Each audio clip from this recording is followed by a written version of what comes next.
Hello, I'm taking on a challenge to beat every playable Nintendo-published video game. The next game is Yakuman. The Japanese launch of the Game Boy continues. This week, we're taking a look at one launch title that never left Japan, and that's because it's another Mahjong game.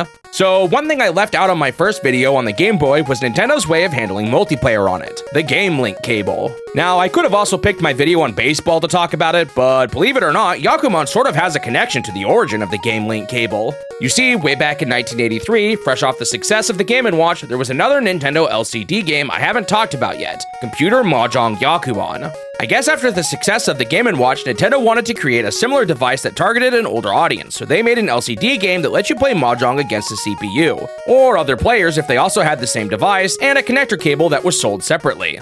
Unfortunately, there's no easy way to play it at the current moment, so it hasn't been added to the challenge yet. Anyway, apparently this device didn't sell very well, and it was super expensive too, costing more than the Famicom in Japan. However, it was Computer Mahjong that gave Satoru Okada, the primary designer of the Game Boy, the idea to make a similar cable for Nintendo's new handheld device. Apparently, due to the poor sales of the original Computer Mahjong, Okada initially received opposition to adding something similar to the Game Boy, and no one at Nintendo wanted to implement it. So Okada programmed it all himself. 2 of the 4 launch titles for the Game Boy in Japan used the Link cable, Yakuman and Baseball, and well, since the original Link cable was used for a Mahjong game, I figured the first Link cable game I'd make a video on would be a Mahjong game too. Now, as I've said before, this is a single-player focused challenge, and while that is still true, I've recently moved in with Sudgy, my brother and friend of the channel. He's agreed to start playing multiplayer modes with me for the challenge.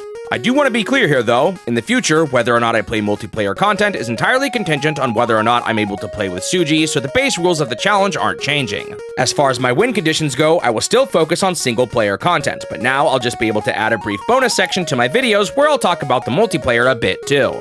Oh, one last thing before I jump into my time with the game. I want to address the burning question I know all of you have. What on earth is a Yakuman? Well, I'm not going to go over all the rules of Mahjong again. You can watch one of my earlier Mahjong videos for more details, but a Yakuman is a mechanic in Mahjong.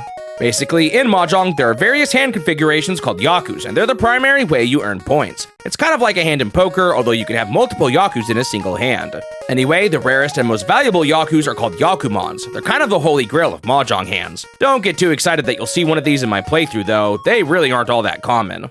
Alright, with all of that history out of the way, let's jump into my time with Yakuman. After selecting single player, I was taken to a screen where I could toggle various rules, and yeah, I had no idea what these meant, so I just selected the default rules. After this, I was able to select my opponent, and they've all got unique names. I'm gonna guess Yakuman Wizard is the hardest difficulty level, which makes me think Humble Taro is probably the easiest. As far as I can tell, there's no extra credits or cutscenes for beating the various CPUs, so my goal will be to beat the CPU at any level. You know what that means, it's Humble Taro's time to shine. Wait a second, only one CPU? Does that mean this is 2-player Mahjong again? Unfortunately, yes. If you didn't already know, Mahjong is meant to be played with 4 players, and the first Mahjong game was 2-player like this also.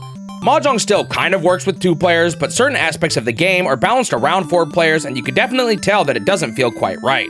In particular, 1 player is the dealer, and if the dealer wins a hand, you don't actually advance to the next dealer.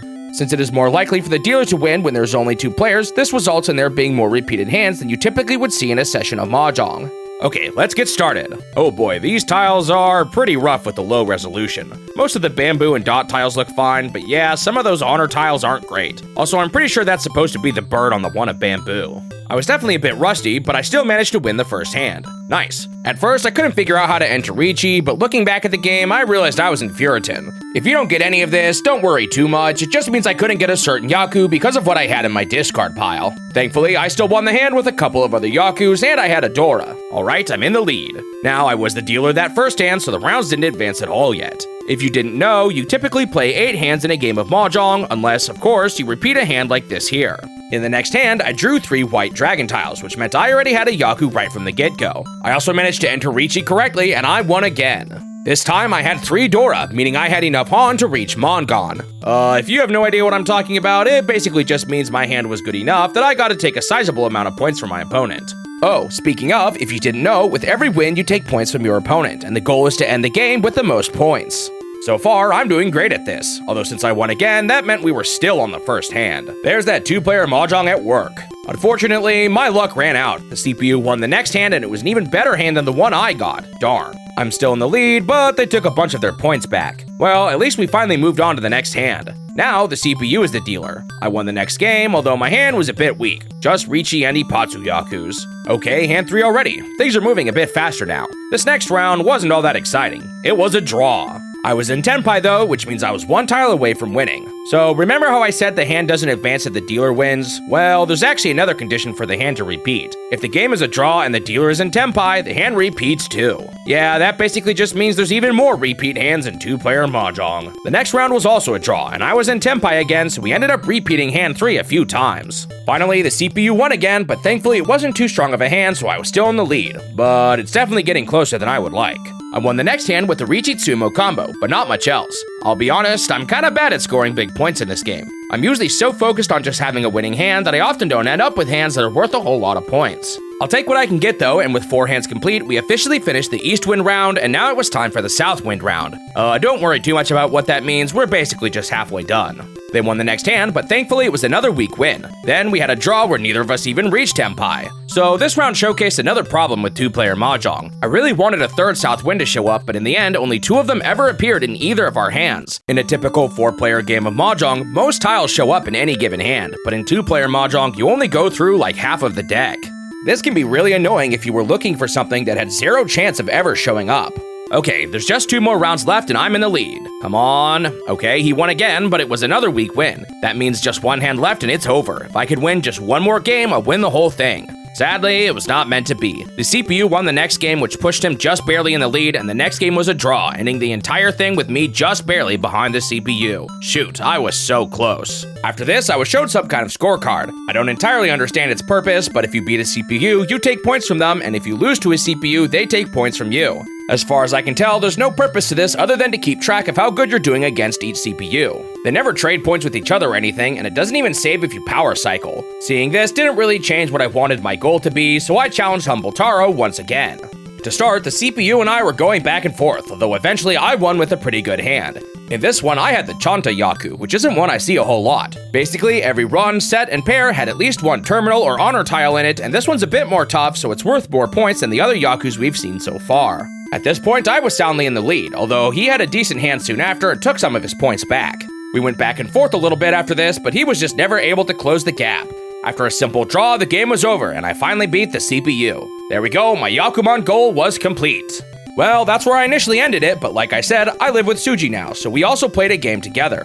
Okay, so we're both on separate TVs here. I'm using the Game Boy player, and Sudgy is using the Super Game Boy. I'm only capturing my own screen, so everything is from my perspective. To start off, Sudgy crushed me. He had 4 different Yakus and took a bunch of points from me. Oh boy, off to a great start. I gotta say, it was pretty weird having to stream this without being able to vocalize my strategies. I won the second game, but it was a pretty bad hand. Thankfully, my next one was better, so I was able to take the lead. We went back and forth like this quite a bit, and about halfway through, we were still pretty much neck and neck. After this, though, I kind of started to wreck Sudgy. My wins weren't even that big, but I just kept winning over and over, and I built up a massive lead. I was the dealer this whole time too, so the game wasn't even advancing during this part. Sudgy started to win again here and there, but by the last hand, I still had a sizable lead. During this final game, I started to notice something. I had a lot of pairs. There's a non-standard victory hand you can obtain if you get all pairs, but it's kind of hard to get. I decided to go for it anyway, and as the game started to come to a close, I was only 1 tile away. It seemed like it was going to be a draw, but the very last tile I picked up was the exact tile I needed.